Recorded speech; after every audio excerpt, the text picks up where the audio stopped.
Growing up in a rural area meant life was pretty straightforward for me and my older brother, Jack. We were the kind of family that stuck together through thick and thin, a principle drilled into us by our parents from the get-go. Our home wasn't much to look at, a modest farmhouse with peeling paint and creaky floorboards, but it was filled with love and laughter, making it a sanctuary for both of us. Our dad was a man of few words, preferring to let his actions speak for him. He worked the fields from dawn till dusk, his hands as rough as the soil he tended to. Mom, on the other hand, was the heart of our home. Her laughter was infectious, and she had a way of making even the simplest meals taste like gourmet feasts. Jack was always the competitive one, always aiming to be first, whether it was reaching the dinner table or finishing chores. "Beat ya again, sis," he'd boast, a wide grin plastered on his face, his eyes twinkling with mischief. "Only 'cause you cheat," I'd retort, my hands on my hips, trying to look annoyed but failing miserably. We'd bicker back and forth, but it was all in good fun. School was a mixed bag for us. I loved the learning, soaking up knowledge like a sponge, while Jack was more interested in anything that didn't involve sitting still for too long. It was during these formative years that I realized I wanted something different for myself. I loved our home, but I yearned to see what was beyond the fields and fences that made up our world. College was my ticket out, a chance to explore and grow. When the acceptance letter arrived, it was a moment of mixed emotions. Mom was over the moon, proud as could be, while Dad gave me one of his rare smiles, his eyes saying what his mouth couldn't. Jack, though, was harder to read. "You sure 'bout this, Sarah?" he asked one evening as we sat on the porch, watching the sun dip below the horizon. His voice was gruff, the words heavy with unspoken concern. "Yeah, I am," I replied, my voice steady, but my heart racing. I need to see what's out there, you know?" Jack nodded, the silence stretching between us. "Just don't forget where you come from, all right? These fields, this house, it's part of who you are." "I won't, I promise," I assured him, the weight of his words settling on my shoulders. It was a promise I intended to keep, no matter how far I roamed. College was a blur of studies and newfound freedoms, a stark contrast to the life I had left behind.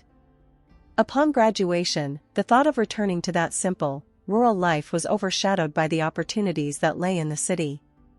I took a job and settled into my grandmother's house, a cozy little place that felt like a piece of home in the midst of urban chaos. The Harrisons, an elderly couple with hearts as wide as the fields back home, lived beside my grandmother's house, which I now called my own. Their granddaughter, Lily, lived with them, a city girl through and through, her world seemingly a universe apart from mine. Jack and Lily's whirlwind romance caught us all off guard, especially me. I wanted to be happy for them, really, I did. But Lily and I, well, we mixed like oil and water from the get-go. One evening, during a family dinner I hosted at my grandmother's house, the tension reached a boiling point. I had spent hours preparing the meal, eager to bring a piece of home to the city. The table was set, the food laid out, a feast by any standard, or so I thought. "What is this?" Lily asked, eyeing the spread with a mix of curiosity and disdain. "It's dinner," I said, trying to keep the annoyance out of my voice. "Mom's recipes. Thought it'd be nice to have a taste of home." Jack dug in, praising the flavors, but Lily pushed her food around her plate, barely taking a bite. "It's quaint," she finally said, her tone implying anything but. I clenched my jaw, feeling my temper rise. "Quaint?" I echoed, my voice sharper than I intended. "It's home cooking. Real food, not some overpriced dish from a fancy restaurant." Jack shot me a look, a silent plea to keep the peace, but I was past caring. "What's wrong, Lily? Not to your taste?" Lily set her fork down, her lips a thin line. "I just prefer food with a more refined palate," she said, each word dripping with condescension. The meal ended in awkward silence, the unspoken words hanging heavy between us. It was clear Lily and I were from two different worlds, and neither of us was willing to bridge that gap. Life had a way of throwing curveballs, but nothing could have prepared me for the news that shattered the ordinary flow of my days. Mr. Harrison, Lily's grandfather, had been involved in a serious car accident. I remember standing in my kitchen when Jack called. The moment I heard his voice, thick with emotion, I knew something was terribly wrong.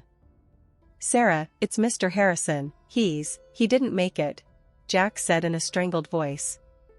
My heart sank, and for a moment, I couldn't speak. Mr. Harrison had been like a second grandfather to me, always there with a story or a joke, his eyes twinkling with mirth. "We need to be there for Mrs. Harrison. She's all alone now," I finally said, my voice barely above a whisper. "Yeah, I know. The funeral's tomorrow. Can you believe it?" "Just like that, he's gone," Jack replied, the pain in his voice mirroring my own. The day of the funeral was a blur, a procession of faces and condolences that seemed to blend together in a haze of grief. The Harrisons' home, usually a beacon of warmth and laughter, felt cold and empty, the air heavy with loss. Mrs. Harrison, the rock of her family, looked small and fragile, her eyes lost in sorrow. But what struck me was the undercurrent of conversation that had nothing to do with mourning or loss. "I heard he left everything to her," whispered one distant relative to another, not even bothering to lower their voice enough. "Yeah, but what's going to happen now? Who's going to take care of everything?" came the reply, laced with greed rather than concern.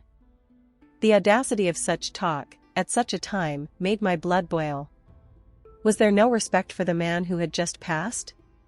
For the woman who had lost her partner of so many years? It was then that Lily found me, her expression one of irritation rather than sorrow. "Sarah, what are you even doing here? You're not family. Maybe it's time you left," she said, her words sharp and unwelcome. I looked at her, incredulous. "I'm here to support Mrs. Harrison, just like everyone else.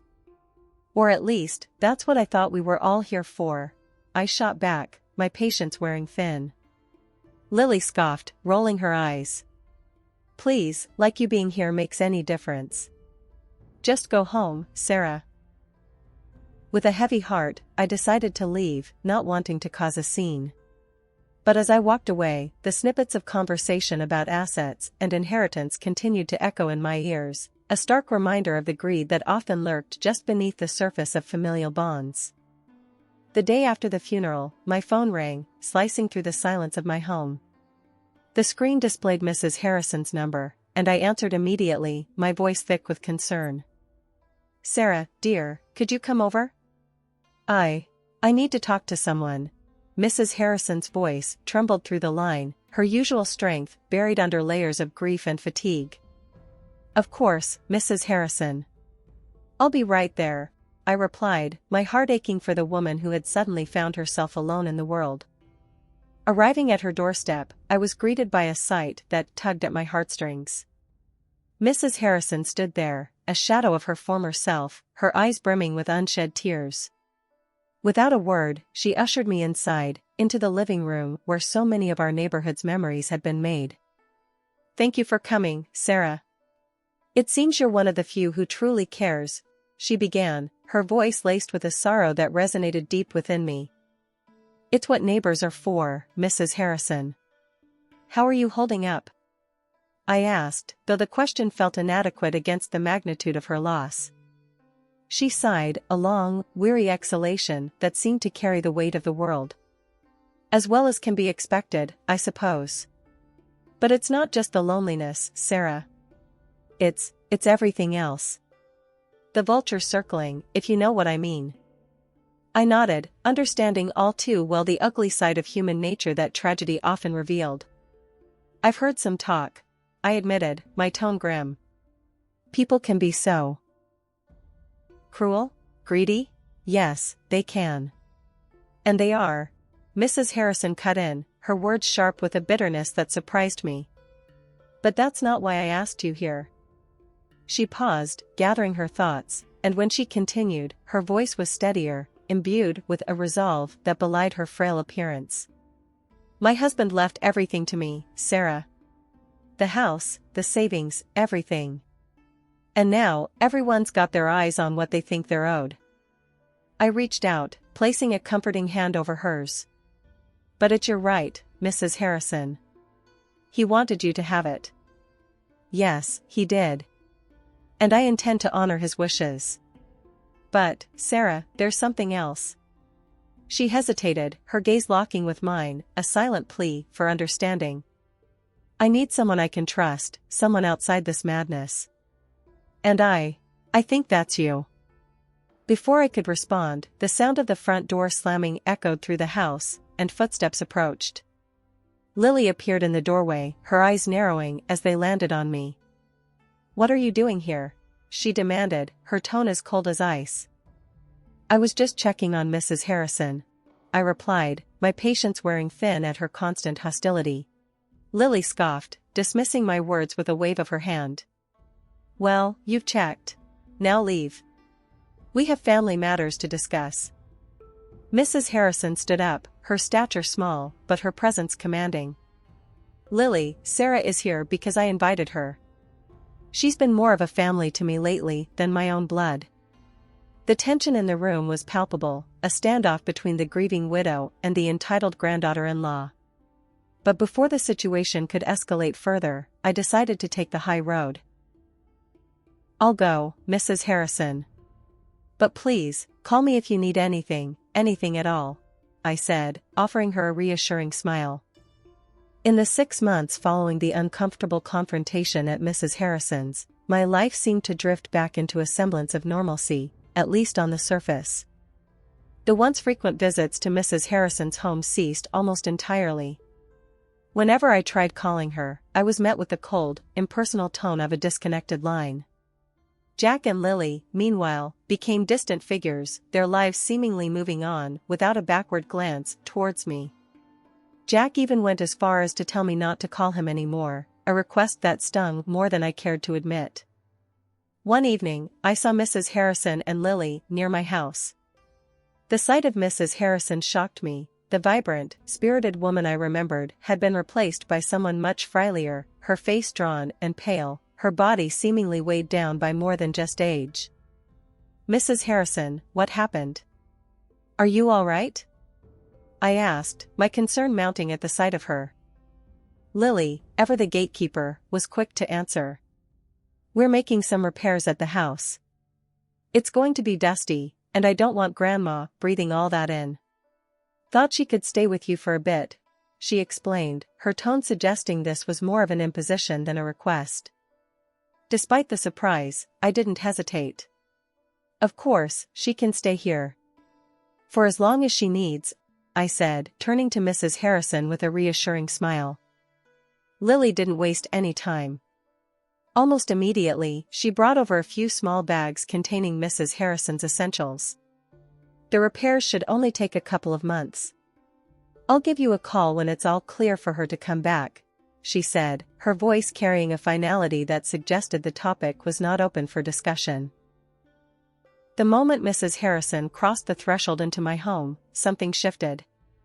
It wasn't just a physical move from one place to another, it was as if she was stepping out of a shadow that had held her captive far too long. When she sat down, the dam broke, and her tears flowed freely, each one a testament to the silent struggles she'd endured. Wrapped in a hug, Mrs. Harrison's voice was muffled, but her words were clear enough to send a chill down my spine. I've been living like a prisoner, Sarah. Couldn't step outside without asking, like I'm some kind of hostage in my own home. Night after night, those parties, the noise. And there's no repairs, none. It's all a sham. Lily, she wants me gone. Hearing her speak, my heart sank. Mrs. Harrison, the woman who'd always greeted me with a smile, had been suffering in silence, tormented in what should have been her sanctuary. This is unbelievable, I found myself saying, anger simmering beneath my shock. We should call the cops, Mrs. Harrison. They need to know about this. But she shook her head, a determined glint in her weary eyes. No, dear. I've got a plan. A better one. But I need your help. Can you call my lawyer? Ask him to come here? Her request took me aback, but I nodded. Of course, I'll call him first thing. As promised, I reached out to her lawyer, a man Mrs. Harrison had trusted for years. When he arrived, I offered them privacy, stepping away as they delved into discussions I wasn't privy to. Their murmured conversation, though inaudible, was a clear sign of the wheels of justice beginning to turn. Months had passed since Mrs. Harrison moved into my home, and the so-called repairs on her house showed no signs of progress. The silence on Lily's end was deafening, and my patience was wearing thin. Mrs. Harrison, for all her gratitude for my shelter, carried a sadness in her eyes that spoke volumes of the situation's toll on her. One evening, as Mrs. Harrison and I sat in the living room, a rare moment of peace enveloping us, I decided it was time to address the elephant in the room. Mrs. Harrison, something's not right. There's been no word from Lily, and your house, it looks untouched. Are you sure there's really repairs going on? I asked, the concern evident in my voice. She sighed, a deep, weary sound that seemed to carry the weight of her worries. I've had my doubts, dear. But what can I do? I'm just an old lady, and they've made it clear I'm not welcome in my own home. Her words stirred something within me, a fierce determination I hadn't known I possessed. Well, I'm not just going to sit back and watch this happen. It's time we found out what's really going on, I declared, my resolve hardening. The following day, I made my way to Mrs. Harrison's house. The sight that greeted me was exactly as I had feared. The house was silent, no workers in sight, no signs of any ongoing repairs. Just as I was about to leave, Lily and Jack pulled up in their car. The look on Lily's face when she saw me was a mix of surprise and irritation. Sarah, what are you doing here? Spying on us now? Lily snapped, her tone accusatory. I'm not spying. I'm looking for answers. Mrs. Harrison deserves to know what's happening with her house. I shot back, my patience wearing thin. Jack, who had been silent up to this point, finally spoke up. Look, Sarah, this doesn't concern you. Just leave it be. I couldn't believe what I was hearing. Doesn't concern me? Mrs. Harrison is living with me because you two claimed her house needed repairs. But I don't see any repairs happening. Lily rolled her eyes, clearly unimpressed. Well, plans change. We've decided to do the repairs later. Grandma can stay with you a bit longer. That's not your decision to make. It's her house, her life. You can't just uproot her because it's convenient for you, I retorted, anger boiling within me. Jack stepped forward, trying to play the mediator. Sarah, let's just calm down and talk about this. We don't want to make a scene. A scene? You're the ones making a scene of her life. I won't stand by and watch you treat Mrs. Harrison like this, I declared, standing my ground. The conversation went back and forth, but my mind was made up. Mrs. Harrison had been through enough, and it was time someone took a stand for her. The next day, my phone rang. The screen flashed Lily's name, and a knot formed in my stomach before I even answered. What she asked next sent shockwaves through me. Look, I need a favor. Big one. Confirm Grandma's lost it, mentally. Say she needs to be in a home. I'll make it worth your while, 10 grand. Lily's voice was all business, cold and calculating. I felt my blood boil. Are you out of your mind? You think I'd sell out Mrs. Harrison like that? For money? I was seething, barely containing my anger. Just think about it, okay? It's easy money, she pressed, clearly not understanding the gravity of her request. Think about it? No, you listen, and you listen good. This is sick, Lily.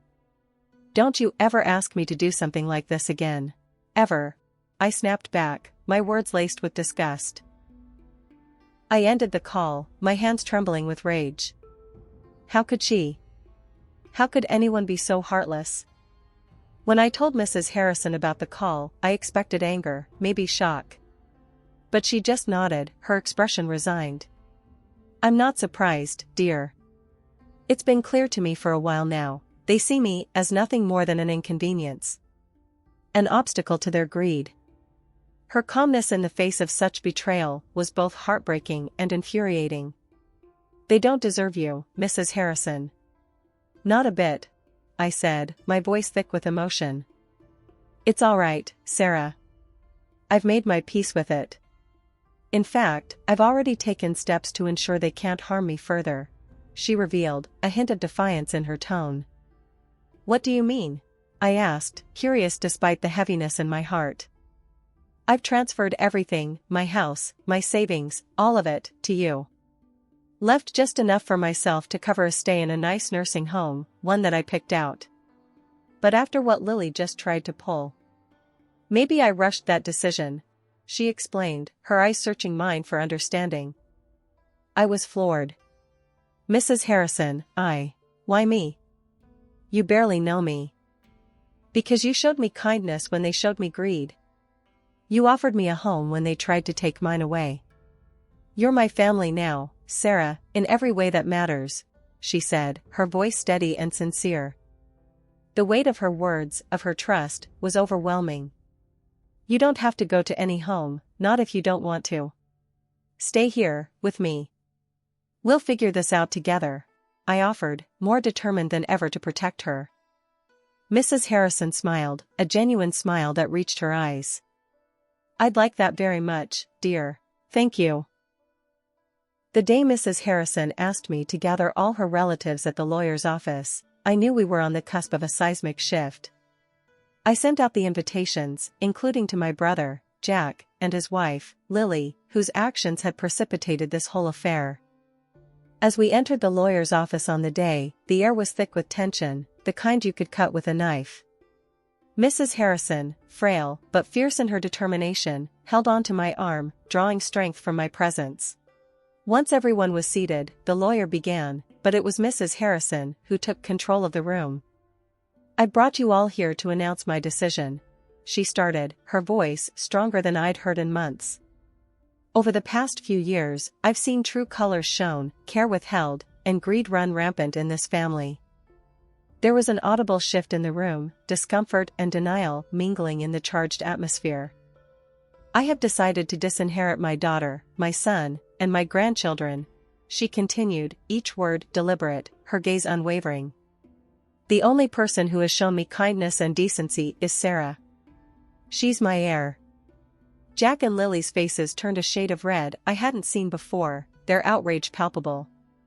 Murmurs of disbelief and anger bubbled up among the relatives, but Mrs. Harrison wasn't finished. "Furthermore, I demand financial compensation from Lily and Jack for the distress they've caused me and for them to vacate my house immediately," she added, the lawyer nodding in agreement beside her. "You can't do this to us. Your family." Lily shrieked, her voice shrill with desperation. "Family?" Mrs. Harrison echoed, a bitter laugh escaping her lips. "This is what family does? No. Sarah has shown me more compassion and respect than any of you." The lawyer, sensing the situation spiraling, stepped in. "If we cannot proceed civilly, I will not hesitate to call the authorities," he warned, his voice a calm in the storm. Well, we just left. After Mrs. Harrison and I had spent a year and a half as more than just neighbors, but as family, her health took a turn for the worse. It was a tough blow, watching her grow weaker, spending her final days in the hospital. I was there as often as I could manage, holding her hand, talking about everything and nothing, trying to offer comfort in the face of the inevitable. A week after one of those quiet visits, she passed away. I took it upon myself to arrange a proper send-off for her. Despite reaching out through the lawyer to all her relatives, the day of the funeral came and went without a single one of them showing up to pay their respects. On the day of the funeral, my phone rang. It was Lily, the voice on the other end sounding desperate and defeated. I don't know how to say this, but we're in a bad spot. Jack lost his job, and we're behind on everything. Can we live in the house? We've got nowhere else. Her request left me in a tight spot, emotions and memories clashing like thunder. Lily, you know that was never my decision to make. Mrs. Harrison made her choices clear, and they were about more than just a roof over your head. It was about respect, love, something you all seem to forget. But we're family, she protested weakly, the argument sounding hollow even to her ears. Family? I echoed, the word bitter on my tongue. Family doesn't do what you did. She needed you, and you turned your back. You made your choice, Lily. Now, you have to live with it. Ending the call, I felt a mix of anger and sorrow. It wasn't just about the house or the money, it was about the values Mrs. Harrison stood for, the lessons she taught me about kindness, integrity, and standing up for what's right.